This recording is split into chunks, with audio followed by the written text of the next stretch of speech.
Asante kwa ulinzi wako mwema ambao unatufikisha asubuhi ya leo. Asante kwa mafundisho umetupa tangia asubuhi mpaka wakati huu. Mimi nami naomba nitumie kama chombo, usionekane mimi bali uonekane wewe. Mwili ukatupe ukweli wa wakati huu kwa ajili ya wokovu wetu, na nikupitia kwa jina la Yesu Kristo tunaomba na tukiamini. Amen.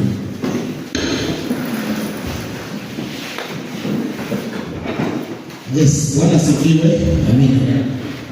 Nawakaribisha asubuhi ya leo tena kwa ajili ya sisi kuweza kujifundisha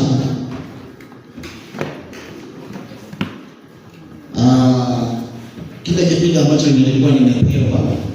Kilikuwa kipindi cha Bible Studies to Prophecy. So kuanzia mwanzo tumekuwa tunadili na Bible study, lakini we are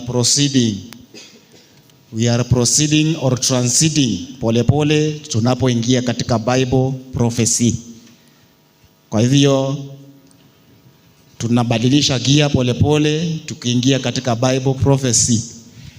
Mahali tulianzia ni mahali ambapo tulianzia ili sote kwa pamoja tuweze kusikia kwamba we are part and parcel.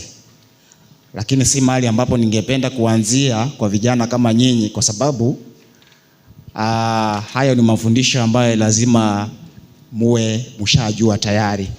Lakini kwa sababu ya wageni na wale ambao wametutembelea, ilibidi tuweze kuanzia kule tulikoanzia. Lakini kwa sasa hivi tunaanza kubadilisha gia polepole tukiingia katika Bible prophecy. Kwa wale wageni tulikuwa tunazungumzia vile ambavyo tunaweza kuokolewa ama tunaokolea kwa njia gani, na tukaona ya kwamba wokovu wetu kwa katika njia tatu ama hatua tatu. Hatua ya kwanza ni ya kuhesabiwa haki kwa imani. Hatua ya pili ni hatua ambayo inaitwa ya kutakaswa, na hatua ya tatu ni hatua ya kutukuzwa ama being glorified. Kwa hivyo hizo ndio hatua tatu. Tukaona hatua ya kwanza ilishapita kwa sababu sisi tumefanyika wana, yani justification. Alafu tuko katika hatua ambayo ni ya kutakaswa, yani sanctification. So sanctification, hapo ndipo amri za Mungu zinakuwa ni kipimo cha kukupima wokovu wako umefika katika hatua gani. Kumjua kwako Mungu kumefika hatua gani ni kupitia kwa kutii kweli. Growing in Christ, unakuwa aje ndani ya Kristo katika kutii kweli na katika kutii amri zake. Kwa hivyo hapo ndipo tulipofikia jana. So nikisonga tu kidogo alafu ni wind up hiyo space, ni kwamba tulikubaliana kwamba sanctification it is a lifetime process. Na hakuna mahali mtu atafika aseme mimi sasa hivi I am already grown in Christ. The more you move closer to Christ, the more you know him. The more you move closer to Christ, the more you know him. Kwa hivyo hakuna wakati mtu sasa atakaa aseme mimi ninajua. Hata mimi ambaye ninafundisha hapa, kuna kitu ambacho wewe unajua chenye mimi ninaweza kujifundisha kwako. Kwa hivyo sitasema kwamba kwa sababu mimi ninafundisha ya kwamba sasa mimi nishafika ama nishakuwa ndani ya Kristo. Hapana. Kukua ndani ya Kristo, wewe hata ukuwa umekuwa kanisani miaka 50, hautatosheka na kuwa ndani ya Kristo. Kwa hivyo utabaki kuwa mwanafunzi katika darasa ya nani? Katika darasa ambayo ni ya Kristo. Kwa hivyo hiyo ni safari ya wokovu. Mpaka pale utakapolala mauti, hapo ndipo safari hiyo itakuwa imeisha. Ungoje kuokolewa, hatua ya tatu ambayo ni glorification. Hatua ya tatu tunaambiwa katika 1 Corinthians 15 kuanzia verse number 50. Hiyo ni hatua ya tatu ya wokovu, pale ambapo kufumba na kufumbua tutabadilisha miili. Tupatiwe miili ya utukufu. Hapo ndipo wokovu wetu utakuwa umekamilika na tutakuwa na Yesu milele na milele. Sasa hatua ambayo ina matter most ni hatua hii ya sanctification. Sanctification ni hatua ambayo imewashinda wengi, kwa sababu inahitaji kujikana nafsi na inahitaji kubeba msalaba ukimfuata Kristo. Ni hatua ambayo inawaelemea wengi. Hatua hii ina base tu katika obeying. Because tayari ulishapewa nguvu na Kristo ulipohesabiwa haki kwa imani.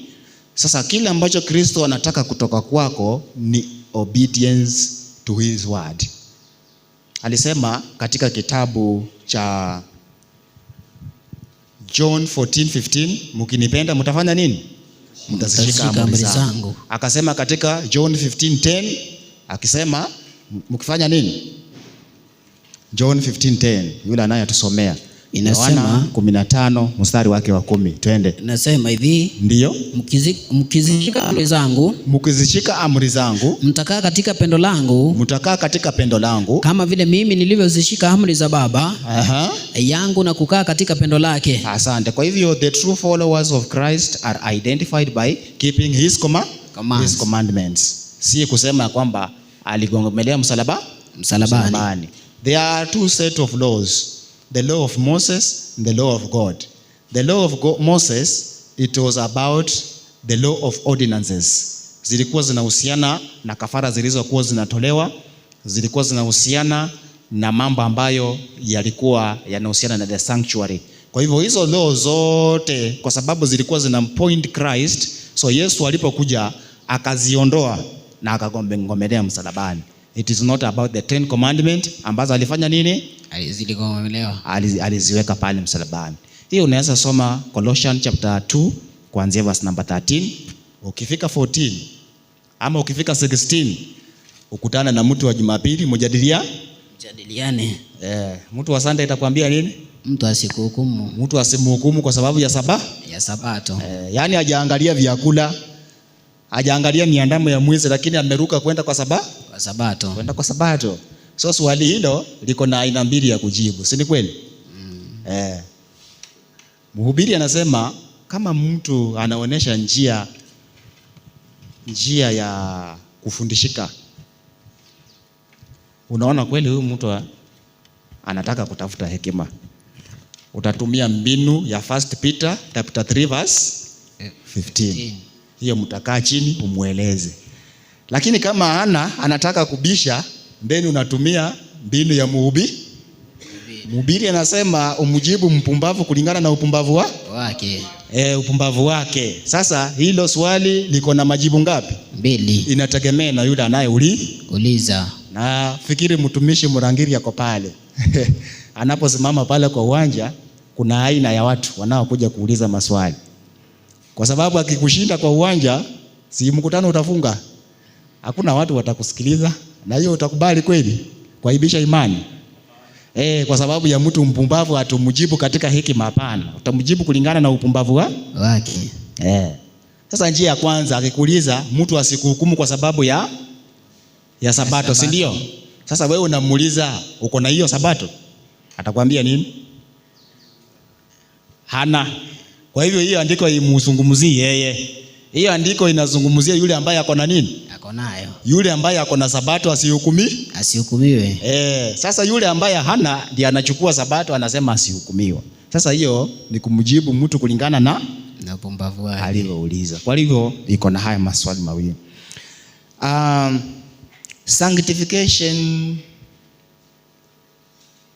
in short, it is a sealing process. Ama nimekosea? Sanctification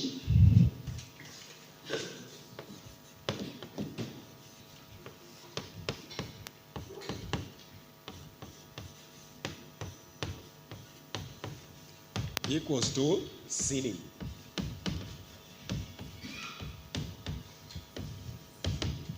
Rastas, what is sealing? Sealing. Yes.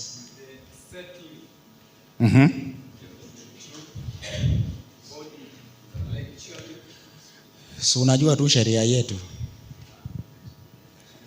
ama hujui? Sheria yetu ni nini? Imeandikwa. Sasa unatoa mahali unasoma ndio. Last day events page.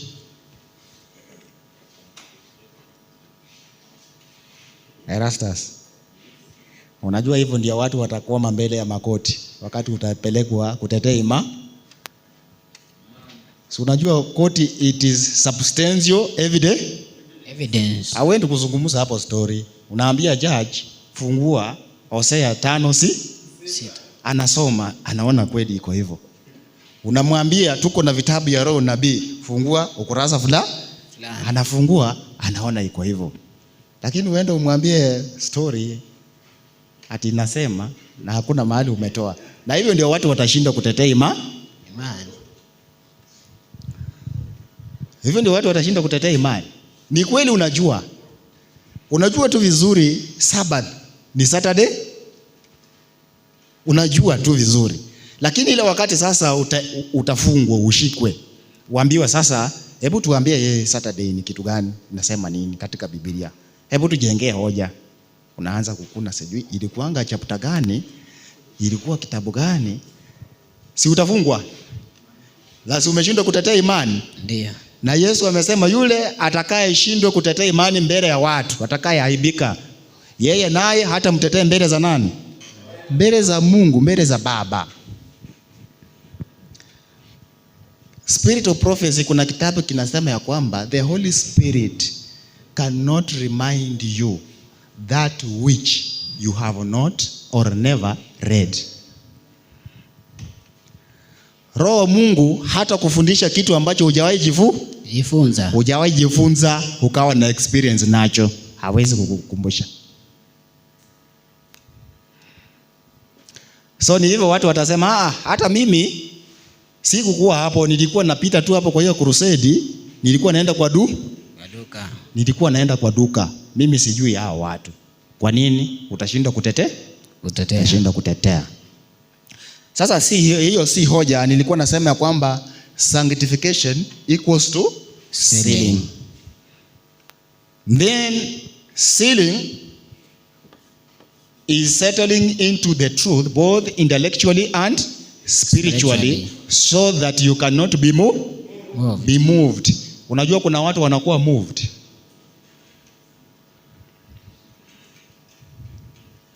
Mtu ambaye hakui moved ni mtu yule ambaye ako na stand.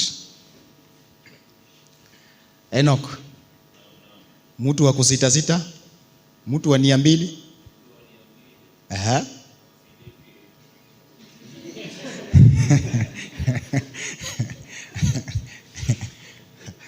Mimi nakumbuka na Yakobo. Ni wa Filipi? Ngapi?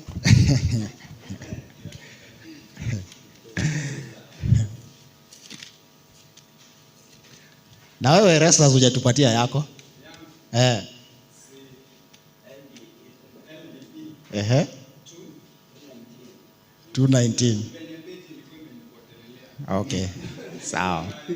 Utaenda kumemorize. Last day events inasema youth lazima wawe na pocket Bible to make a wall of scriptures around them. Ndio utaweza kumshinda shetani. Si Biblia inasema katika John 2:13 ya kwamba vijana wamemshinda nani? Yule muovu. So unamshinda yule muovu kama wewe kijana wakati umemake a wall of scriptures around you. Unajua hii temptation ikija, I have a certain scripture. Na hii ikija, I have this scripture. Na hii ikija, I have this scripture. So inapokuja una remember. By the way, tunamshinda aje shetani?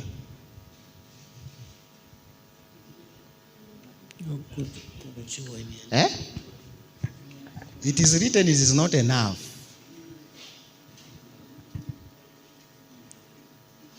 Yes, ma'am. It is written, it is not enough. Because Satan also knows it is written. Kabla mwambie it is written, yeye ndiye anakuja kukuambia it is. Si ndiye alianzisha Yesu. Yesu hakuanzia shetani kumwambia it is written. Shetani ndiye alianza kumwambia it is written. It is written. So it is written, it is not enough. James 4:7. Mutiini Mungu kwanza. That is the first step. Mutiini Mungu. Na tunamtii aje Mungu? Mpingeni shetani Kwa kujitii imani. Kwa hivyo utakuwa unajua ni nini unatii. So ukisha maliza kumtii Mungu, tunaambia the next step, mpingeni shetani naye atawakimbia. Hiyo ndio step 3 za kumshinda shetani. It is written, it is not enough. Hawezi kumwambia shetani it is written wakati hauna experience with that it is written.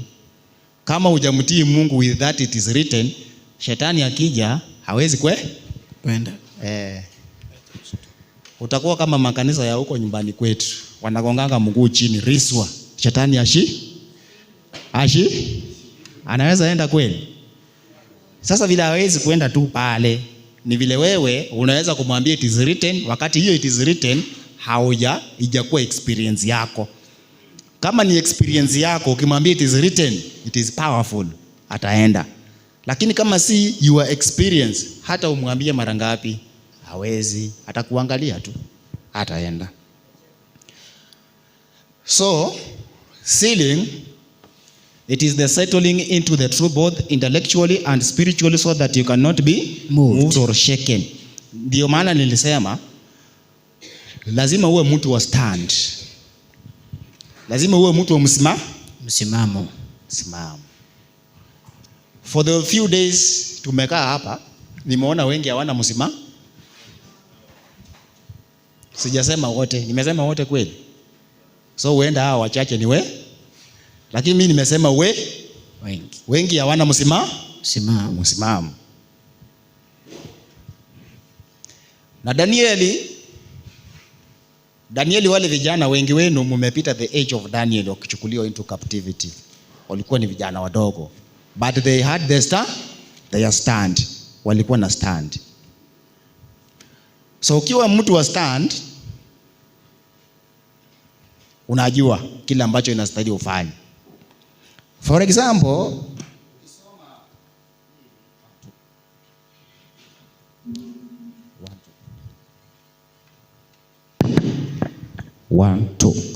ukisoma katika hiki kitabu Testimony to Ministers,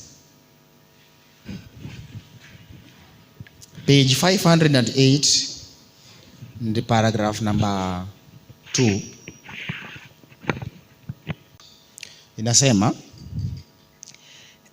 in convocation of the church, as in camp meeting, the assemblies of home church, and all occasion where there is a personal labor for souls, are God's appointed opportunity for giving the early and the latter rain. Si ni kanisa sindio? This is the church.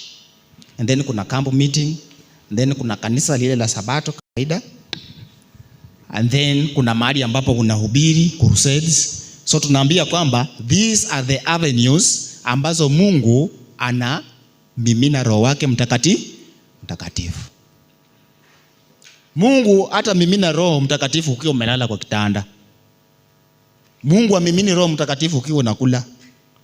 Mungu anamimina roho wake mtakatifu ukiwa kwa na ukiwa unafanya personal labor ya ku-evangelize.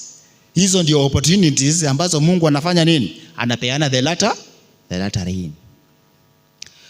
Ukisoma Psalms 89 paragraph number 7 inasema ya kwamba God is to be feared in the congregation of his saints.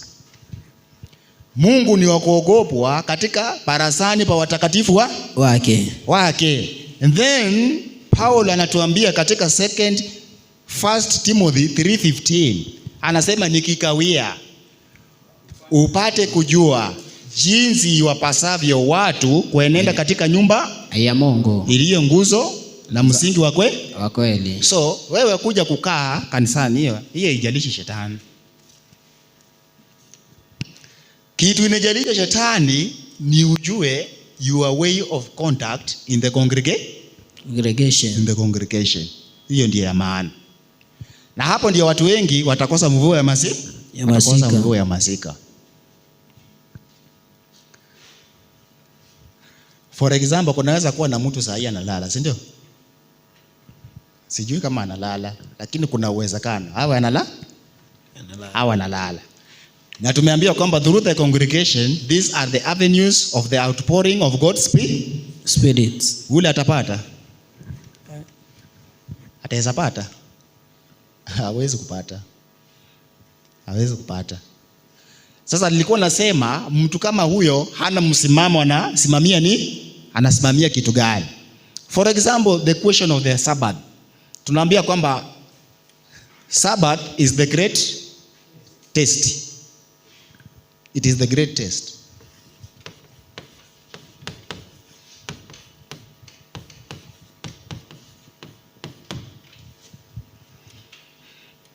So, mwalimu wako hapa anaweza kutuambia mtoto term 1 amepata E mathematics. Kat amepata E. Term 2 amepata E. Hata ile ya kufunga amepata E. Na huyu mtoto ako form 4. Alafu sasa KCSE ndio inafungwa. Hiyo ndio ya kudetermine kama atapita ama atapita. Kuna uwezekano huyu mtoto akatoka E akapata A. Yiko uwezekano mwalimu?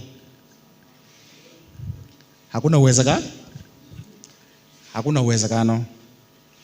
Sasa mbele yetu kuna great test ambayo inahusiana na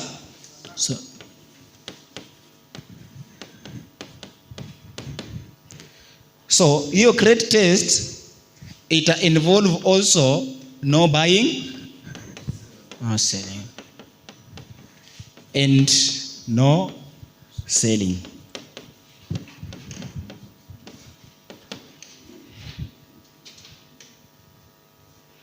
Lakini leo hii tuko na the same test upon the Sabbath question. Si ni kweli? Yeah. Juu Mungu ametuambia the test is that we sanctified the Sabbath day to keep it holy. Sasa leo hii ni cut. Tunafanya cut leo hii. Kila Sabbath hiyo ni hiyo ni test. Lakini Sunday law sasa ndio tunaingia the great test. So hii ni kama KCSE, alafu hii ambayo huanga tuna keep every Saturday hiyo ni cut. So kama wewe every Saturday unaivunja,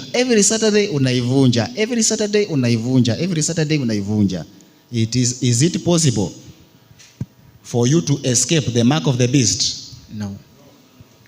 It is not possible.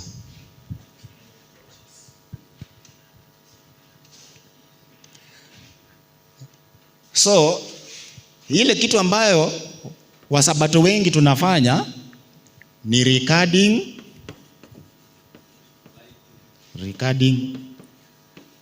the Sabbath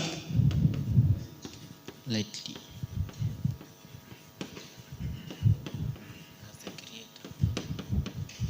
lightly.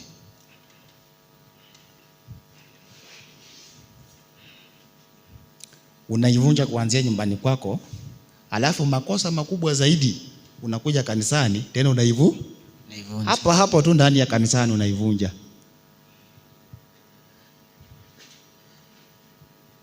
Tunaambia kwamba katika Proverbs 6:4 usiruhusu macho yako kufanya nini?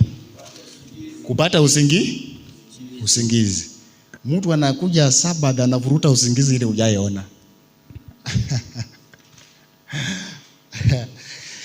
Nabii wanga nasema Timotheo wa kwanza 2 mstari wake na 1 wa kwanza inasema kabla ya mambo yote nahitaji sala na maombezi. Si ndio? Si wewe ukienda kulala usiku kwako si unaombanga unaenda kulala. Si ndio? Kwa nini ukija kanisani usiombe alafu ambie Mungu mimi niko Sabath lakini nataka nilale kidogo. Wacha niyo alafu nipumzike. Unafanyanga hivyo? Mbona uanzange na maombi unapokula usingizi Sabath? Hiyo inakuhukumu na dhamiri. Kuna rafiki yangu alisema hiyo inaitwa dhambi ya uhuni. Ukiulizwa sababu hauna. Na by the way ikuangi usingizi. Kwa sababu nikisema amen, utabaki umelala. Nilikwambia uamke. So hiyo inamaanisha hayuko usingizi, iko usingizi. Hiyo ni mtego ya shetani. Ili you regard the Sabbath lightly. So it means probably that Sunday law wewe utaivunja tu. Na unakuta mtu kama huyo sasa ameingia na msisimuko, amesema sasa mimi naenda country living. Si amekuwa anavunja sabato, lakini amesema anaenda country living. Ataepuka the mark of the beast kwa kwenda country living? No, hawezi kuepuka. Hawezi.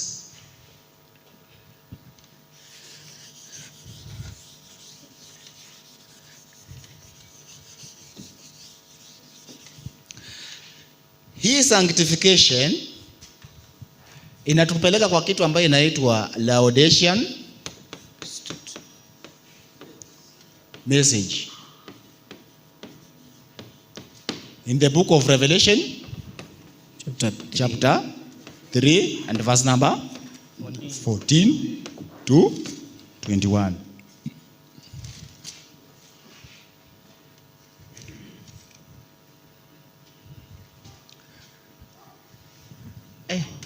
Hapo pia kuna doctrine nyingine mzito. Kuna doctrine mzito hapo.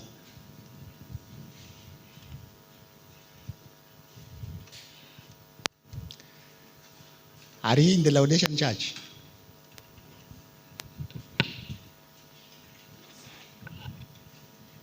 If I may ask, are you in the Laodicean church? No. Yes.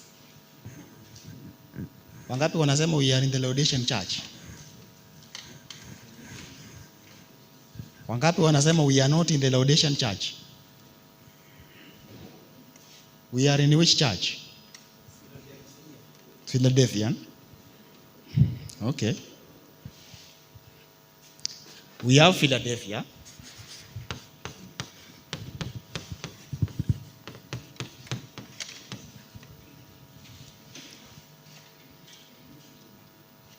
Sijui kuandika vizuri. And then we produce to Laodicea.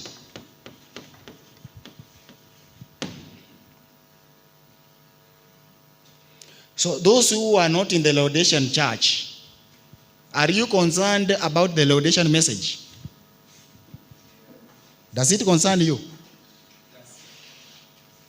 So if you are not in the Laodicean church, the Laodicean message haikuhusu, si ndio? Yeah. Sawa? Kama hauko ka Laodicean church, the Laodicean message haikuhusu. Lakini kama uko katika Laodicean church, inamaanisha the Laodicean message inafanya nini? Inakuhusu. Hapa kuna mkanganyiko. The Philadelphian church katika Revelation chapter 3 kuanzia verse number 7, Mungu anawapongeza na Mungu hana kikwazo nao. Their faith is pure. Okay? Yeah. So the Philadelphian church is from 1840 to 1844. And then a transition is made to Laodicean church, which ambayo inaanza 1844. So ukiangalia vizuri ina share, si ndio? It shares. 1844 imekuwa shared. Ndio maana ukirudi Matthew chapter 20, the 6th hour laborers and the 9th hour laborers, wakati mkulima anaenda kuondoka kuwaita, anawaita at the same time. Ukiangalia watendakazi wa morning, alfajiri alitoka akawaita, and then mkulima akarudi akakaa. Masaa 3 ilipoisha akarudi akaita watendakazi wa saa ya tatu. Masaa matatu ilipoisha akaondoka akaita watendakazi wa saa ya 6 na saa ya 9 kwa pamoja.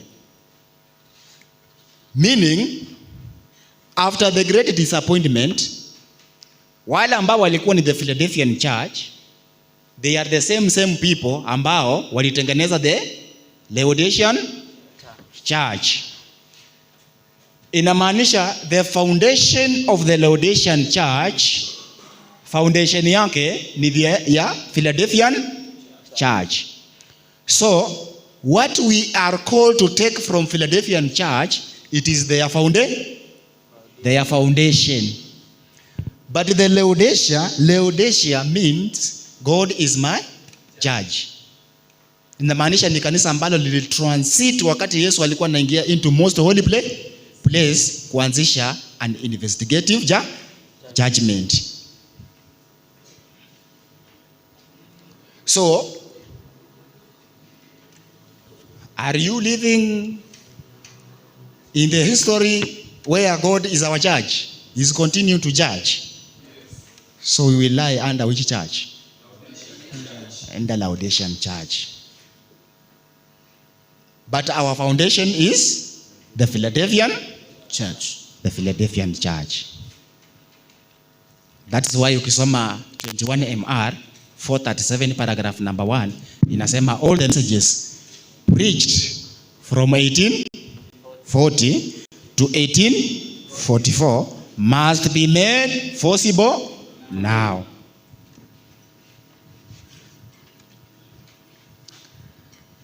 So the Laodicean message, it concerns us. Hebu nisome a quotation here.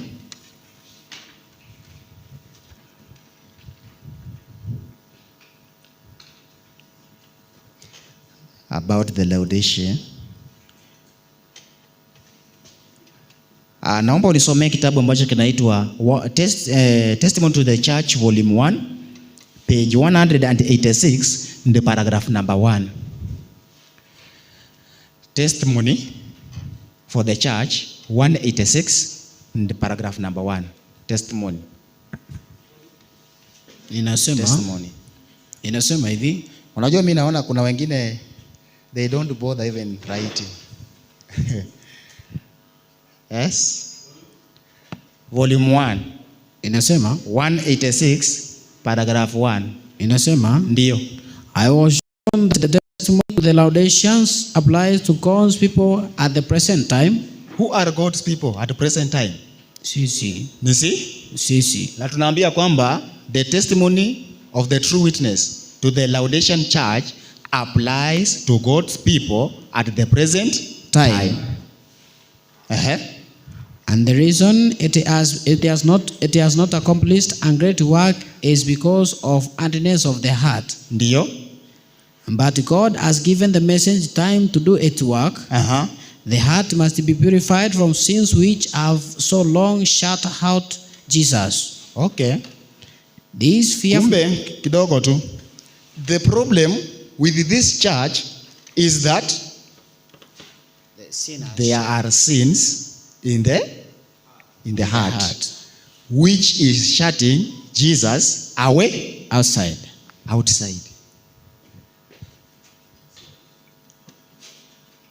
It is called a Laodicean state. Unajua kuna tofauti ya the Laodicean church and Laodicean state. So we are called to flee from Laodicean state. Laodicean state ni kwa sababu people are not being sanctified. They don't obey the truth anymore. So wanazuia Yesu kufanya nini? Kuingia ndani ya mioyo yao. Hebu teremka. Inaendelea kusema hivi. This fearful message will not do its work. When it was first presented, it led to close examination of heart. Sasa ngoja. God's dealing with men are ever the same. Great Controversy 343 paragraph 1. Mungu, njia ya Mungu kufanya kazi na wanadamu ni ile. So the church of God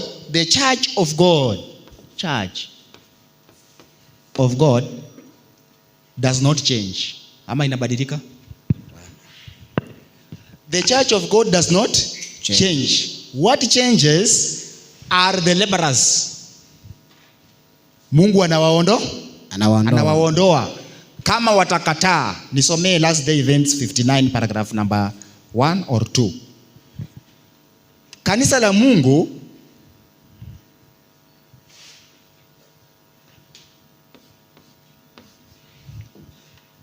tuliambiwa katika Timothy 3:15 that the church of God, it is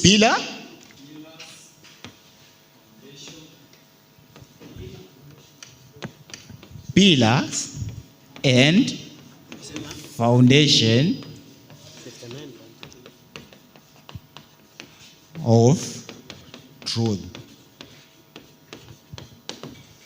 So, if the pillars and the foundation of truth change, it means it is not God's church.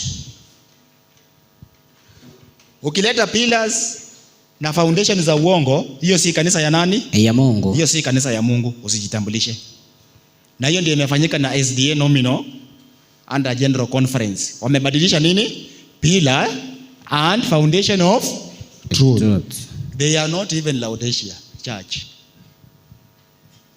Wao hawapatikani kwa Biblia. Wacha wanasema ati gugu na nini? Ngano na gugu ikue pamoja. Wao hawana the pillars of truth and the foundation. Wao kwa Biblia hata hawapatikani. So kanisa la Mungu walibadiliki, wenye wanabadilika ni laborers ama watu. Nisomee Last Day Events 59 and paragraph number 2. Inasema hivi, when a church proves unfaithful to the word of the Lord, when the church proves, here when the church, it is referring to people.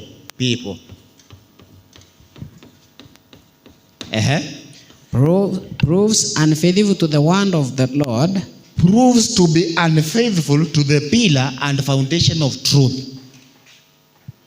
Whatever their position may be, yes, however high and sacred their calling, ndio, the Lord can no longer work with them. The Lord can no longer work with them. But others are then chosen to bear important responsibilities. Other people hao wanatolewa, and then wengine wanafanya nini? Wanaingizwa ili kubeba the important truth. Endelea. Ndio. But if these in turn do not purify their lives from every wrong action, if they do not establish pure and holy principles in all their borders, then the Lord will grievously afflict and humble them and ndio, unless they repent, yes, will remove them from their place and make them a reproach. Asante, barikiwa. Naomba unisomee 1T 188 in the paragraph number 1. It is speaking about this church.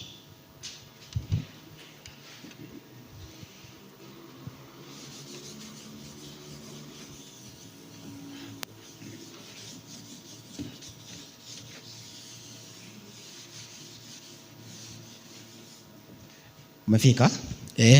Soma. 1T 188. Nasema hivi. God proves his people in this world. Nisomee kwanza hapo tu sitoke. Nisomee kwanza 187 paragraph 1 and then tutarudi pale. 187 paragraph 1 inasema hivi. Yes. Inasema. Ndio. God leads his people on step by step. So God leads his people step by step. Step by step.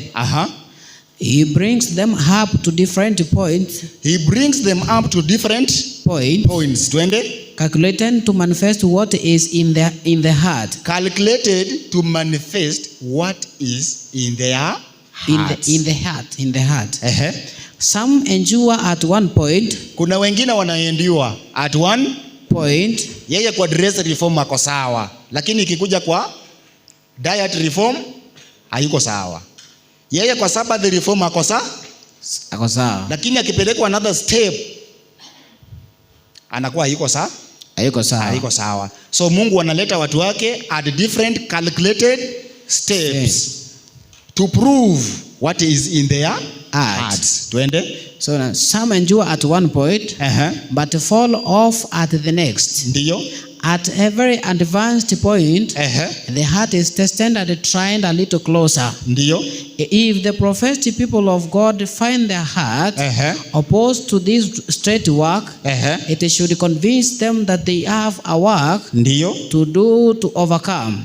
If they would not be spewed out of the mouth Ndiyo. of the Lord, send the angel. Okay, thank you. So Mungu anawaleta watu katika hatua tofauti tofauti ili kudhihirisha ni nini kilicho ndani ya mioyo yao. Na wengine wanapoletwa katika hii hatua wanasherekea tumeshinda. Wanapoletwa kwa hatua ambayo inayofuatia wanaanguka. Wanaanguka. Lakini Mungu anasema ya kwamba baada ya muda atawaspew from their mouth. He will spew them out from his mouth. Spewing from their mouth equals to what? Equals to shaking.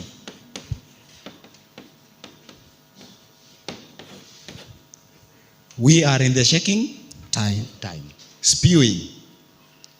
Watu wengine wanakuwa spewed na Yesu kutoka katika kinywa chake, yani shaking. Hiyo different times ni shaking from what? Shaking from the truth. Unajua tunaweza kuwa tuko hapa vile tuko hivi, tumeambiwa we are in the shaking time. Kwa hivyo inamaanisha tunaweza kuwa tuko hapa, some of our brethren might be, ama wanaweza kuwa wako shaken out of the truth. Tuko hapa tu, lakini makundi ni mangapi? Ni mawili. Kuna wale watakuwa shaken out na kuna wale ambao watasalia. Naendelea kusema hivi. Ndio. God send the angel. God will bring his work closer and closer to test and prove every one of his people. Some are willing to receive 1 point. Some are willing to receive 1 point. Twende. But when God bring them to another testing point, lakini Mungu akiwaleta to another testing point, they shrink from it and start back. Because they find that it is strike directly to some cherished idol. Because wanajaribiwa kwa zile miungu ambazo wamependa. Mwalimu wa music alipokuwa anafundisha hapa alisema one of the idol is music. Fashion alizungumzia. Fashion is one of the idol in the Seventh-day Adventist Church. Sasa naomba unisomee 188 paragraph 3. 188 paragraph 3. Inasema hivi. Ndio. I was shown that the people of God should not imitate the fashions of the world. Sasa siya, all the way we are reading from the book or from the message of the Laodicea. So tunaambiwa hivi, watu wa Mungu, twende. I was shown that the people of God should not imitate the fashions of the world. Watu wa Mungu ifai wa imitate mitindo ya nini? Ya ulimwengu, twende. Some have done this and are fast losing the peculiar. Ndio. All your character which should distinguish them as God's people. I was pointed back to God's ancient people and was learned to compare them appeal with the mode of dress in these last days. Tunaambia kwamba dada White alielekezwa kuangalia vile watu wa zamani wa Mungu walikuwa navaa na akaangalia na watu wa leo walivyokuwa wanavaa. Twende. What a difference. What a change. Then the woman were not so bad as now. Ati wanawake hawakuwa wanavaa vibaya kuliko sasa. When they went in public, they covered their faces with a veil. Ati walipokuwa wanaenda public walikuwa wanafanya nini? Walifunika nyuso zao kwa kitambaa. In these last days, fashions and shameful and immodest. They are noticed in prophecy. They were first brought in by a class over whom Satan has entire control, whom being past feeling, without any conviction of the Spirit of God, have given themselves over lasciviousness to work whole uncleanness and greediness. Haya, sawa, hapo imetosha. Sasa soma the next paragraph. Next paragraph inasema hivi. Naam. I was directed to the following scriptures. Yes. Send the angel. They are instruct God's people. 1 Timothy chapter 2 verse 9 and 10. Ndio. In like manner, also Ndio. that women adore themselves in modest appeal, with the shamefacedness and the sobriety, Naam. not with the broided hair, Naam. or gold, or pearls, or costly array. Achia tu hapo. So we see this is the Laodicean message. Now the climax of the Laodicean message, it will produce two classes of People. worshippers. Nisome early writing 270 paragraph 1 and 2. Itaondoa makundi ya watu wangapi? Wawili ya waabudio halisi. Early writing 270 paragraph number 2. Kuna watu wamefanya pesa kuwa miungu yao. Kuna watu wamefanya kiburi, yani yeye ako tu na kiburi natural kuwa mungu wake. Kuna watu wamefanya vitu tofauti tofauti kuwa miungu zao. So the message of the Laodicean ni kuwaonya na kuwa rebuke ili kwamba waweze kumruhusu Yesu aweze kukaa ndani yao. Haya, soma. Inasema hivi. Ndio. I asked the meaning of the shaking. I asked the meaning of the shaking or spewing out from the mouth of Christ. Twende. I had seen and was shown that it would be caused by the straight testimony. It will be caused by the straight testimony of who? Called forth by the counsel of the true witness of the Laodiceans. Kuna wale walisema wako in the Laodicean church. Where is the shaking taking place? The Laodicean. In the Laodicean church. Do you believe in shaking? Yeah. They will be shaking. Yeah. So it happens in the Laodicean church. Maliza. Naendelea kusema hivi. Ndio. This will have its effect upon the heart of the receiver. It will have an effect upon the heart of the receiver, either to accept unto salvation or to refuse, then to be cast out. Either ukubali uokolewe ama ukatae upotee. So imeleta makundi mangapi ya watu? Mawili. Makundi mawili. So hiyo inaitwa the shaking. Where is the climax of the shaking? At the Sabbath test. Climax yake ni lini? Wakati wa Sunday law. The shaking. Climax ya shaking, it is Sunday. Sunday law. Sunday law. So Sunday law will usher in persecution. And God will drive away through persecution multitude.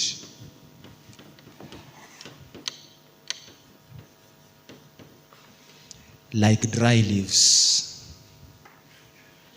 Sunday law itakapokuja, multitude kwa sababu ya persecution, multitude wataondoka kanisani. Saa hiyo hawezi kuondoka. Wako shaken tu, lakini tuko na wao. Lakini wakati persecution itakapokuja, ndio itafukuza multitude kama dry leaves.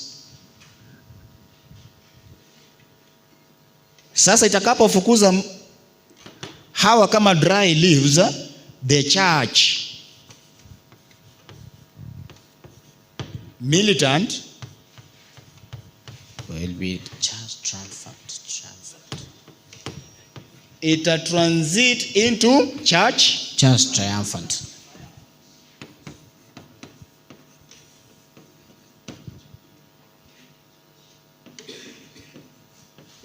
church triumphant. Church militant meaning there are some people struggling with sin.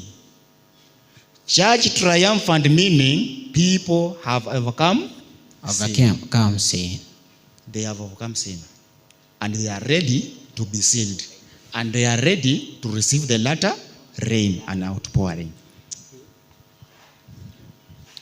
Tukisoma katika testimony to ministers, tunaambiwa kwamba the latter rain will not be poured upon anyone who has an impure thought.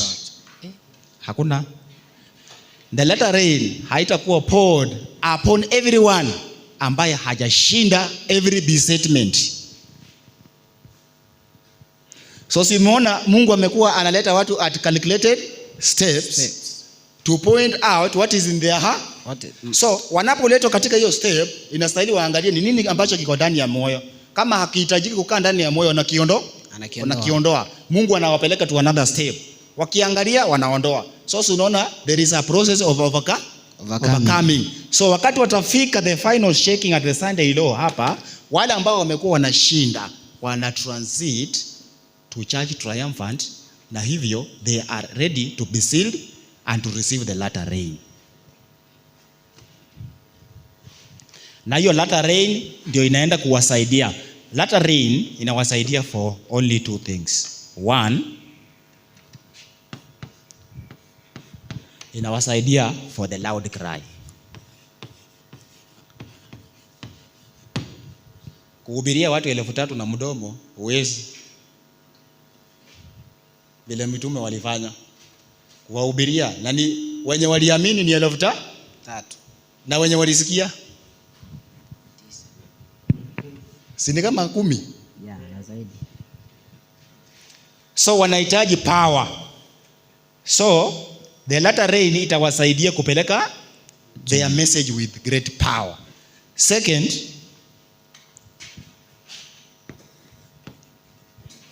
itawasaidia in the time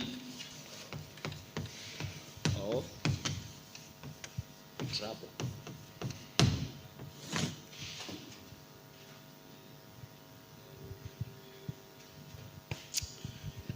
I was learning about the topic of 144,000 and I am still doing research about that group of people because the Bible says that ni kikundi ambayo haijawahi kuonekana in many generations.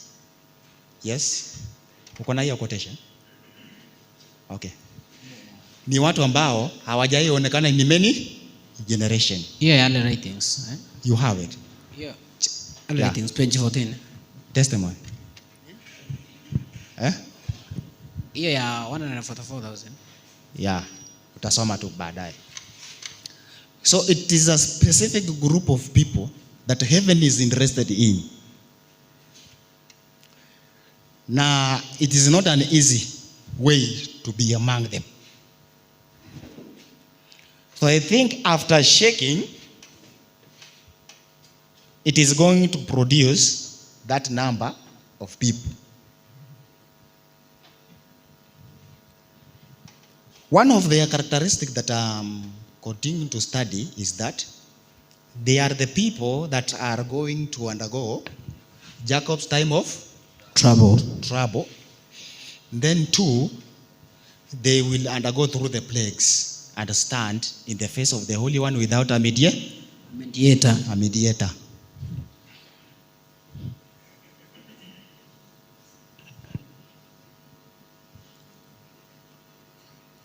And also, after sealing, it is when this group of people wanapatikana. Si ni kweli? And then I come to a quotation that just a few time before Yesu asimame, an angel go and report in heaven that we have finished doing what?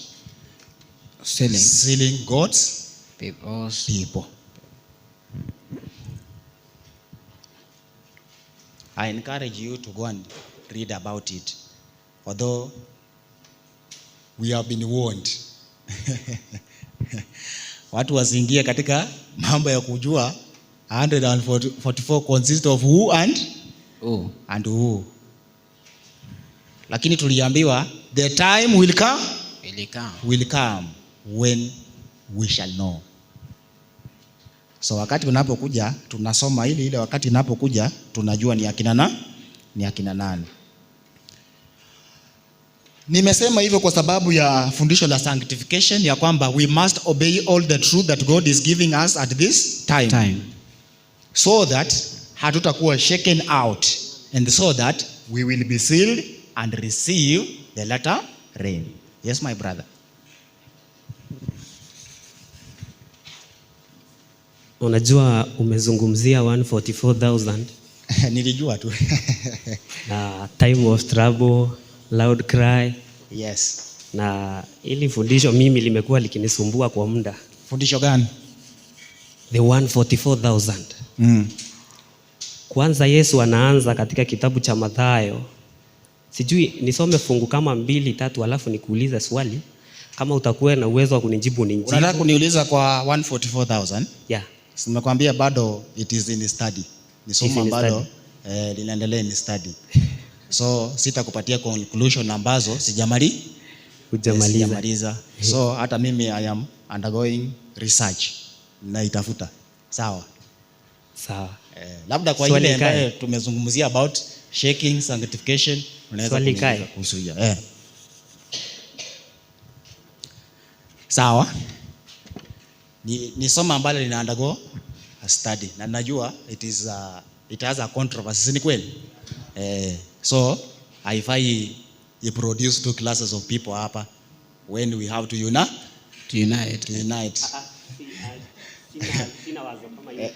Sisemi hivyo but nimesema tu yani sijalimaliza study. Unajua?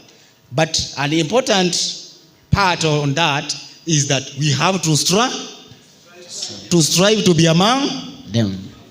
Kuwajua si shida. Kung'ang'ana uweze kuwa miongoni mwao. Hiyo ndio ambayo inajalisha.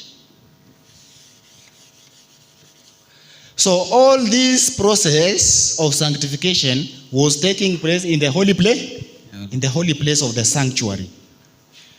Acha niangalie masaa yangu, niko na dakika 30.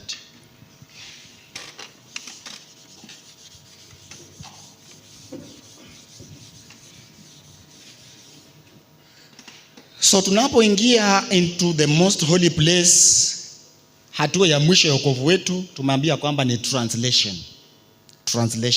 Na hiyo nimepeana fungu katika 1 Thessalonians 4:16 and 1 Corinthians 15 and verse number 50 kumalizia.